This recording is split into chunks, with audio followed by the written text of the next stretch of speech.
Tiga menteri di Kabinet Prabowo Gibran resmi bergabung sebagai kader dan pengurus Partai Amanat Nasional. Kini total 9 pengurus partai ada dalam kabinet. Akankah semakin banyak kader PAN di kabinet mempengaruhi soliditas koalisi Prabowo Gibran? Dan akankah mantan Presiden Joko Widodo akan menyusul untuk bergabung? Kami akan bahas ini bersama para narasumber. Bergabung dalam diskusi Wakil Ketua Umum Partai Amanat Nasional FIFA, Yoga Mauladi. Kemudian ada Ketua Umum Jokowi Mania dan Prabowo Mania, Immanuel Ebenezer. Dan pengamat politik, Adi Prayitno. Selamat sore semuanya, apa kabar? Selamat sore, Selamat sore. baik. Terima kasih sudah bergabung. Mas Adi, dengan masuknya 3 menteri jadi kader dan langsung dapat posisi strategis di DPP Partai Amanat Nasional, ini hal yang dirasa lumrah atau Anda punya makna lain di balik ini?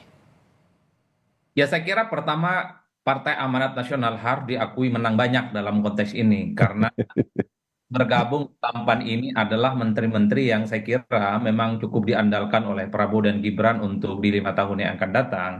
Biasanya menteri ini kan adalah sosok yang tentu dinilai punya efek yang saya kira secara signifikan akan memberikan kontribusi untuk membangun partai.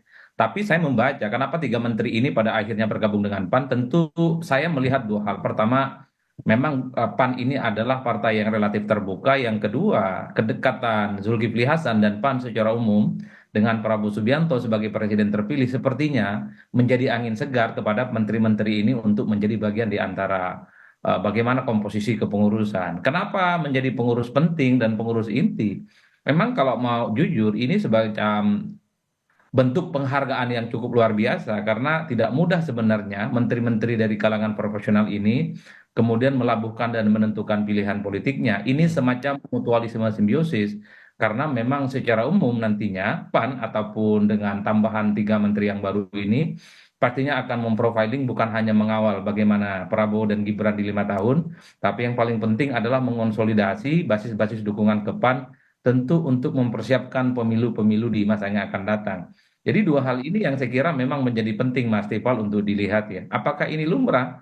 Di politik kita selama ini kan politik cukup cair. Yang penting dinilai punya kapasitas, punya kompetensi, dan orang itu biasanya dipercaya sebagai orang yang kemudian menempati posisi yang cukup strategis. Tentu PAN dalam konteks ini punya kalkulasi dan punya argumen kenapa newcomer, orang-orang baru ini kemudian menempati posisi yang saya kira cukup strategis di Partai Amanat Nasional. Uh, Jadi mhm. tetapi overall bagi saya yang ingin saya katakan Prabowo Subianto itu tidak ingin melihat partai ataupun menteri yang ada di kabinetnya itu tidak memiliki irisan dengan partai politik sehingga kalau ada kerja-kerja menteri yang dinilai tidak firm, tidak perform, mungkin nantinya akan evaluasi bagaimana partainya dalam menentukan sikap koalisinya. Saya kira di situ Aha. konteksnya, Mas. Kata Mas Adi menang banyak nih Mas Viva, tapi sesungguhnya mengajak 3 menteri ini gabung jadi kader PAN sempat dikonsultasikan atau izin dulu nggak ke Pak Prabowo sebelumnya? Sebenarnya sejak awal nama-nama yang dimaksud itu bukan baru bagi Partai Amanat Nasional. Mas Wahyu Sakti Trenggono, Menteri Kelautan dan Perikanan adalah kader PAN, menjadi Wakil Bendahara DPP PAN tahun 2010. Begitu juga dengan Mas Budi Purwagandi, itu juga pernah menjadi Wakil Bendahara DPP PAN tahun 2012. Jadi terhadap 2 pengurus yang baru itu bukan hal yang baru sebenarnya karena mereka juga telah lama menjadi kader Partai Amanat Nasional. Cuman kurang terpublikasi. Khusus untuk Pak Budi Santoso memang dia kader baru. Dan ada satu lagi tambahan hari ini Menteri Lingkungan Hidup yaitu Mas Hanif Faisal akan dikukuhkan nanti dalam pelantikan menjadi anggota Dewan Pakar Partai Amanat Nasional. Okay. Jadi bergabungnya mereka di Partai Amanat Nasional adalah justru dalam rangka untuk memberikan soliditas, kekompakan dari Kabinet Merah Putih ini bisa bekerja, dan kami dari Partai Amanat Nasional berkomitmen akan terus mengawal visi misi Presiden Prabowo dan akan menjadi kekuatan yang sangat signifikan bersama-sama dengan kekuatan dari partai politik yang lain. Jadi intinya bahwa ini adalah menjadi kerja berat. kami mengetahui bahwa meskipun itu dari kader partai, tetapi komitmen kami adalah untuk kepentingan bangsa dan negara di atas segala-galanya. Tapi kalau Dan kemudian disebutkan memperjuangkan bahwa upaya ini, karena kan posisinya PAN sekarang udah 9 kader jadi masuk dalam kabinetnya Pak Prabowo Gibran sekarang. Apakah ini sebagai upaya untuk meningkatkan nilai tawar posisi tawar politik di internal koalisi Kim, Mas Viva? Tidak ada upaya untuk menaikkan posisi tawar bargaining politik, tidak ada, karena Oke. kabinet yang sekarang itu adalah kabinet yang zagen, yaitu kabinet yang ahli berdasarkan kepada keahlian dan profesi dari masing-masing.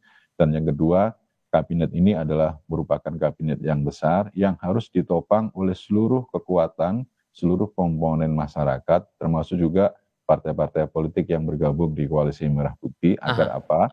Nilai soliditas, kekompakan itu menjadi ukuran yang utama dengan berdasarkan kepada kepentingan kepada bangsa dan negara dan merealisasikan visi astacita Presiden Prabowo. Itu Oke, kalau Bang Noel melihat ini kan akhirnya kan sekarang jadi 9 kader PAN yang gabung di koalisinya di kabinetnya Pak Prabowo sekarang. Apakah ini jadi apa ya istilahnya itu pembahasan tersendiri juga lah di internal Kim begitu?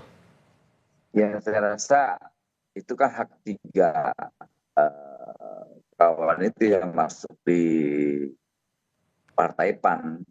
Itu kan hak politik dan hak konstitusi mereka ketika mereka memilih partai, apalagi tadi dijelaskan oleh Bang Viva Yoga bahwa mereka sebetulnya kader-kader lama yang akhirnya sekarang dikukuhkan lagi, walaupun ada satu dari Menteri Perdagangan Pak Budi Santoso.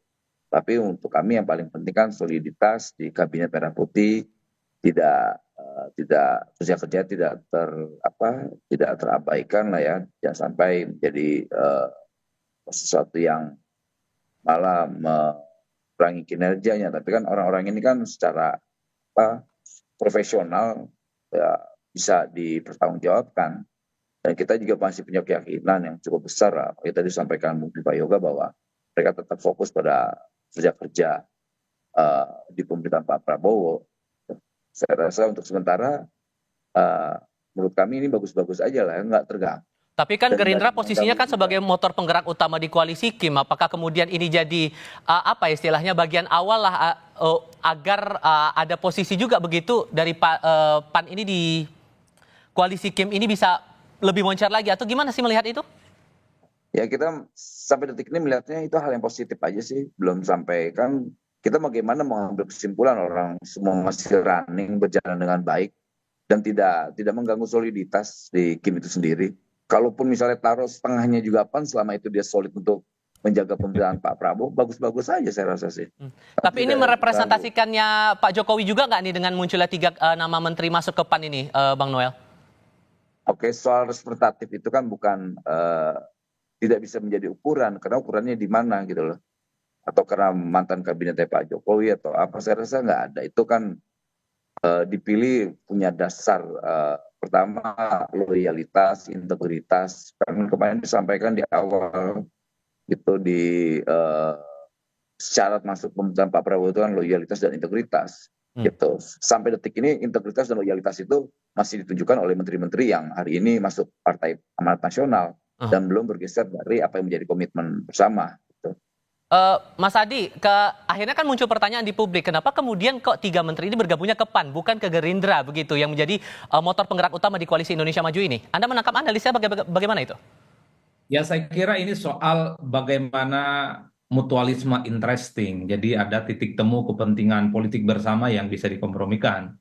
Sepertinya partai-partai termasuk PAN misalnya ini mendapatkan berkah secara politik ya ketika ada 3 menteri bergabung di dalamnya. Menteri-menteri ini sepertinya ke depan memang tak lagi dalam tanda kutip ya kelihatan independen dan profesional tanpa ikatan politik apapun dengan partai. Saya membaca kecenderungan Prabowo Subianto itu ingin melihat bahwa menteri-menteri di kabinetnya saat ini adalah mereka yang terafiliasi dan menjadi bagian dari partai politik tertentu. Sehingga komitmen kemudian kerjasama termasuk evaluasinya itu bukan didasarkan atas profesionalisme tanpa misalnya kaitannya dengan partai politik. Ini yang sepertinya menjelaskan kenapa ketiga menteri ini akhirnya bergabung dengan Partai Amanat Nasional. tentu jika bergabung dengan Amanat Nasional, ketiga menteri ini mendapatkan posisi yang cukup penting dan cukup strategis ya. Ini yang saya kira kenapa para menteri ini pada akhirnya melabuhkan pilihan politiknya ke PAN. Kalau di Gerindra saya kira sudah banyak orangnya. Jadi posisi-posisi kunci sudah terpenuhi, posisi-posisi strategis saya kira juga sudah ada. Termasuk Bung Noel misalnya di Gerindra kan menjadi orang penting. Hmm. Jadi hal-hal macam ini sepertinya bagian dari upaya untuk mengonsolidasi. Jangan lagi ke depan misalnya partai yang kemudian beririsan dengan tokoh-tokoh profesional itu tidak bisa bersinergi satu sama yang lain. Anda Ini melihat ada pengaruh Jokowi juga tidak di sini, di balik 3 menteri masuk ke PAN itu? ya, bagi saya Jokowi itu sudah masa lalu Hmm. dan tak ada kaitannya dengan di masa yang akan datang. Bahwa misalnya ada komunikasi dengan Pak Jokowi ya, tapi saya kira ketiga partai ini ketika memutuskan untuk bergabung dengan partai ini kan sebagai upaya bahwa politik mereka ke depan itu akan dikaitkan dengan Partai Amanat Nasional. Ini yang saya kira memang menjadi guidance dan semacam portofolio politik baru di masanya Pak Prabowo Subianto, bahwa partai-partai, maksud saya adalah menteri yang dari kalangan proporsional harus mengidentifikasi dan bahkan harus menjadi bagian dari partai politik tertentu sehingga kerjasama politik dan evaluasinya itu nyaman, Mas. Oleh Oke. karena itu Prabowo nanti agak nyaman cara mengontrol partai-partai yang kemudian memiliki kader-kader yang ada di dalam kabinet, misalnya Bung Noel, kemudian Bang Viva, Oke. nanti evaluasinya, feedbacknya itu pasti ke partai, bukan lagi orang per orang, bukan lagi antara presiden dengan kalangan proporsional. Baik. Inilah format baru bagaimana Prabowo Subianto menyusun dan memberlakukan postur kabinetnya untuk di 5 tahun yang akan datang. Mas Adi, Bang Noel, Mas Viva, terima kasih banyak sudah mau berdiskusi bersama kami hari ini. Sehat selalu Ya. semuanya. Selamat sore.